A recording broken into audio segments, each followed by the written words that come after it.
2NE1 group may concert. Ito ang welcome back nila.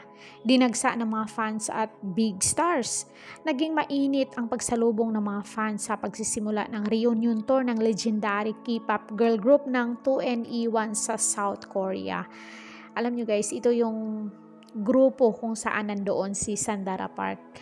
Kilala nyo naman siguro si Sandara Park dahil naging matunog yung pangalan niya noon sa kantang In or Out, I'm a In or Out. Tapos may mga movie din siya dito sa Pilipinas na kasama niya si Bong Navarro.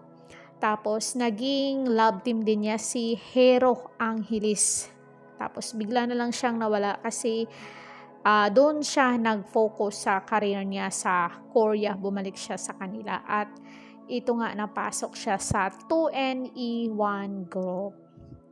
Pumalo sa 12,000 ang nanood sa 3 days welcome back concert ng 2NE1 sa Olympic Hall sa Seoul at bukod sa mga loyal Blackjacks, pati din ang ilan pang big stars kabilang na riyan sina Blackpink, Jennie, Stray Kids at New Jeans. Sa November 16 naman ang nakatakdang bumisita sa bansaang 2NE1 para sa Manila Tour.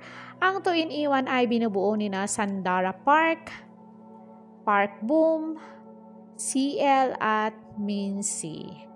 So kung updated kayo dito sa 2NE1, panoorin nyo ang video to.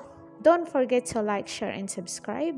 Caridad Official TV para updated kayo lagi sa mga bagong chika ko na ihahandog sa inyo.